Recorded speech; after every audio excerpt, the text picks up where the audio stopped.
Hi, how's it going? My name is Rob Daniels. I'm the video content creator for Toronto Entrepreneurs. Thank you so much for joining me here today, this is the week of April the 26th. So here today to get you the latest on what you should be thinking about if you have a small business. So some information you may want to consider. So I'll get to the latest for you with the most up-to-date news as we begin with the Canadian Business Leaders Economic Confidence.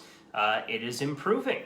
Survey from Business Monitor revealing that Canadian business executives are more optimistic in the economy's outlook. In the beginning of the pandemic, 80% of Canada's business leaders said the economy would worsen over the next year.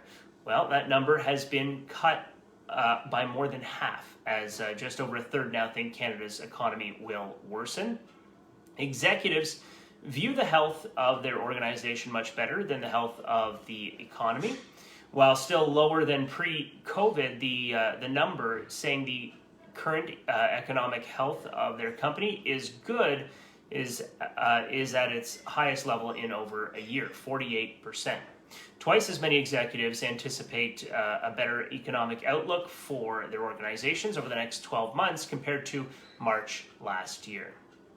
So Toronto and Peel closing businesses with 5 or more COVID-19 cases linked to the workplace. You might have heard about this already. And if not, well, the update is that Toronto and Peel region are issuing orders to force businesses with 5 or more cases of COVID-19 in the past 2 weeks to close. This is a Section 22 order, and it comes after widespread criticism of Ontario's new COVID-19 restrictions. Peel's top doctor said closures will last 10 days if it is found that those infected could have reasonably acquired their infection at work. All employees impacted by a closure will need to self-isolate and cannot work anywhere else during that period. Canadian Manufacturers and Exporters President and CEO Dennis Darby said in a statement that the manufacturing sector is, quote, deeply disturbed by the order. He called on the provincial government to intervene and create a coordinated plan for Ontario. According to Darby, this decision may adversely affect the supply of food, PPE, other medications, and may even impact global supply chains. The federal budget 2021 program extensions, new hiring subsidy for small business. Ottawa's budget measures for small and medium-sized businesses include pandemic-related program extensions and funding boosts even as the government rolls out a $15 federal minimum wage.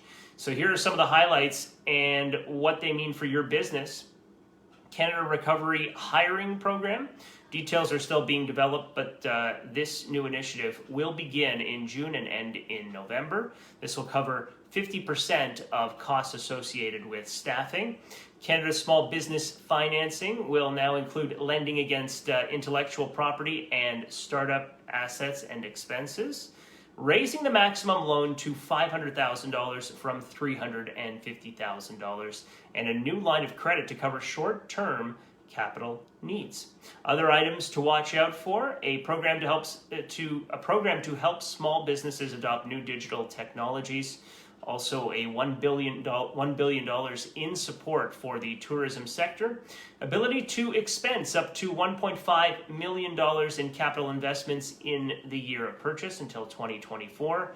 Several hiring and training programs, including an increase in funding for Canada Summer Jobs, an apprenticeship service to connect apprentices with businesses, and more funding for work-integrated learning placements, co-ops, internships, etc. Now, support for businesses to help pay for mandatory quarantine as well. Here's a question for you. Can co-ops fill your business needs? Well, Canada's Student Work Placement Program can help you with your needs. The Student Work Placement Program gives post-secondary students across Canada paid work experience related to their field of study. Student work placement activities can include, but is not limited to, mentorship programs, co-op placements, practicums, and internships. Several funding opportunities are available for employers to hire students for the purposes of experimental learning. You may be eligible to receive up to $7,000 in wage subsidies. So for more information on that, you can go to TorontoJobs.ca. We do have some hot jobs that we're recruiting for through our recruitment division, TorontoJobs.ca. They are a senior manager for a mid-sized public accounting firm in the Scarborough area, a valuations associate or manager in Toronto, a Node.js developer for an exciting startup venture in Markham.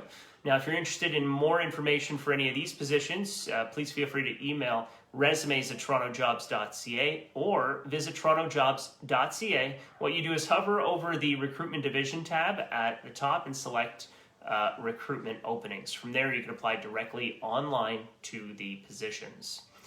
We also have some top candidates here that Toronto Entrepreneurs is representing. Paralegal, health law with experience as a law clerk and legal assistant, as well as, and then we have at number 2, an administrative assistant, 15 plus years experience in the Ajax area. Number 3, a recruiter, 5+ years experience looking for, or 5+ years rather, looking for a role in corporate recruitment, has experience in mass hiring. If you're interested in any of those candidates, please email sales@TorontoJobs.ca. We have some upcoming virtual events presented by TorontoJobs.ca. They are Canadian Sell Your Business Conference, Thursday, April 29th, 2 to 4 p.m. Eastern Time. Canadian Virtual Sales Management Conference, Wednesday, May 5th, 2 to 4 in the afternoon. And a Canadian Virtual CFO Conference, Tuesday, May 11th, 2 to 4 in the afternoon. You can visit TorontoJobs.ca/news for more information on our virtual events, and you can check out our new events website as well, eventlogic.ca, whenever you get a moment. That's logic with a K.ca. Sponsorship and exhibitor options are also available. And feel free to take a look at our Toronto Entrepreneurs Conference and Trade Show YouTube channel. That's for videos on how you can grow your business. You can follow us on all our TorontoEntrepreneurs.ca social media as well. We're on Facebook, Twitter, LinkedIn, and Instagram, and TorontoEntrepreneurs.ca for some details about upcoming events as well. So feel free to visit TorontoEntrepreneurs.ca. Thank you so much for joining me once again for this week of April 26th. I'm the video content creator for Toronto Entrepreneurs, Rob Daniels. Sure hope you're staying well and staying safe. We shall see you next time.